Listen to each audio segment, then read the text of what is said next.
നെല്ലായിൽ CPM BJP സംഘർഷത്തിൽ 6 CPM പ്രവർത്തകർക്ക് പരിക്കേറ്റു. 2 സിപിഎം പ്രവർത്തകരുടെയും 2 ബിജെപി പ്രവർത്തകരുടെയും വീടുകൾ ആക്രമണത്തിനിരയായി. സിപിഎം പ്രവർത്തകരുടെ 8 ബൈക്കുകൾ കത്തിയ നിലയിലാണ്. പൊട്ടച്ചിറയിലെ പൊന്മുഖം വായനശാല ആക്രമണത്തിനിരയായി. ശനിയാഴ്ച രാത്രിയിലാണ് നെല്ലായ പൊട്ടച്ചിറയിലും എഴുവന്തലിലും അക്രമ പരമ്പര അരങ്ങേറിയത്. രാത്രി 7 മുതൽ 12 മണിവരെ തുടർന്ന അക്രമത്തിൽ 6 സിപിഎം പ്രവർത്തകർക്കും പരിക്കേറ്റു. സിപിഎം പ്രവർത്തകരുടെ 8 ബൈക്കുകളും കത്തിച്ച നിലയിലാണ്. 2 സിപിഎം പ്രവർത്തകരുടെ വീടുകളും 2 ബിജെപി പ്രവർത്തകരുടെ വീടുകളും അക്രമത്തിനിരയായി. വീടിന്റെ ജനൽ ചില്ലുകളും ജനൽവാതിലുകളും തകർന്ന നിലയിലാണ്. സിപിഎം നെല്ലായ ലോക്കൽ കമ്മിറ്റി അംഗം പൊട്ടച്ചിറ ബ്രാഞ്ച് സെക്രട്ടറിയുമായ സി വിജയകുമാറിന്റെയും സിപിഎം അംഗം താഴത്തേപ്പുരക്കൽ രഞ്ജിത്തിന്റെയും വീടിന് നേരെയാണ് ആദ്യം അക്രമം നടന്നത്. ഇന്നലെ രാത്രി ഏകദേശം ഒരു 11 മണിക്ക് അപ്പം ഞാൻ പുറത്തായിരുന്നു. ഇവിടെയുള്ള കുറേ RSSന്റെ ഗുണ്ടകൾ ഒരഴിഞ്ഞാട്ടം നടത്തി പോയതായിട്ടാണ് എനിക്ക് കാണാൻ കഴിഞ്ഞത്.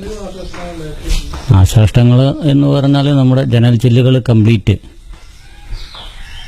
പൊട്ടി നശിച്ചു.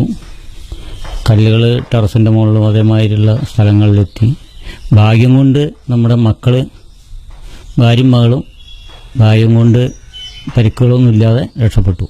യുവമോർച്ച ഷൊർണൂർ മണ്ഡലം പ്രസിഡന്റ് അനീഷ് കുമാറിന്റെയും ബിജെപി പ്രവർത്തകൻ പരിയാരത്തൊടി ശങ്കരന്റെയും വീടിന് നേരെയും തുടർന്ന് അക്രമം നടന്നു. അനീഷ് കുമാറിന്റെ വീട്ടിൽ നിർത്തിയിട്ടിരുന്ന ഓട്ടോറിക്ഷയും തകർത്തിട്ടുണ്ട്. അവർ രാത്രി 10-11 മണിക്ക് ഒരു 10-40 പേരുണ്ടായിരുന്നു. ഒരു 10-20 ആള് കയറി വന്നിട്ട് ഓട്ടോറിക്ഷ അതേപോലെ ജനച്ചില്ല് വീട് ഇതൊക്കെ ആകെ നാശാക്കി. വീട്ടില് ഞാന് അമ്മ ഭാര്യ 2 കുട്ടികൾ ആകെ പേടിച്ച് നിലവിളിച്ചു. ഇതിനുള്ളിൽ നിന്നിട്ട് ഇതൊക്കെ തല്ലി ഇതാക്കി പോയി അവരുന്നിട്ട്. വീടിന്റെ ജനച്ചില്ലുകൾ അടിച്ചു തകർത്ത നിലയിലാണ്. പരിയാരത്ത് ശങ്കരന്റെ വീടിന് മുന്നിലാണ് സിപിഎം പ്രവർത്തകരുടെ 8 ബൈക്കുകളും കത്തിച്ച നിലയിലുള്ളത്. സ്ത്രീകളും കുട്ടികളും ഉൾപ്പെടെയുള്ളവരെ സിപിഎം പ്രവർത്തകർ ആക്രമിക്കുകയായിരുന്നുവെന്ന് ബിജെപി നേതാക്കൾ ആരോപിച്ചപ്പോൾ വീടുകൾ സ്വയം RSS പ്രവർത്തകർ ആക്രമിച്ച് സിപിഎമ്മിനെ പഴിച്ചേരുകയാണെന്ന് സിപിഎമ്മും ആരോപിച്ചു. അക്രമത്തിൽ പരിക്കേറ്റ ഡിവൈഎഫ്ഐ ബ്ലോക്ക് കമ്മിറ്റി അംഗം അജീഷിന് തലയ്ക്കാണ് പരിക്കേറ്റത്. തലയിൽ 14 തുന്നുകളിട്ട അജീഷ് ICUവിൽ ചികിത്സയിലാണ്. തോളലിനും പരിക്കേറ്റിട്ടുണ്ട്. ഡിവൈഎഫ്ഐ പ്രവർത്തകൻ ഷമീറിന് തലയ്ക്ക് പരിക്കേറ്റ് 12 തുന്നലുകളുണ്ട്. എഴുവന്തല സ്വദേശികളായ ബഷീർ, പ്രജിത്ത്, ജിത്തു, അഫ്സൽ എന്നിവരുടെ കൈക്കും തോളലിനും തലയ്ക്കും പരിക്കേറ്റിട്ടുണ്ട്.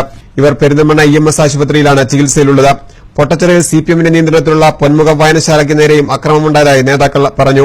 സംഭവത്തിൽ 9 ബിജെപി പ്രവർത്തകർക്കെതിരെ ജാമ്യമില്ലാത്ത വകുപ്പുകൾ ചേർത്ത് ചെറുപ്പശ്ശേരി പോലീസ് കേസെടുത്തു.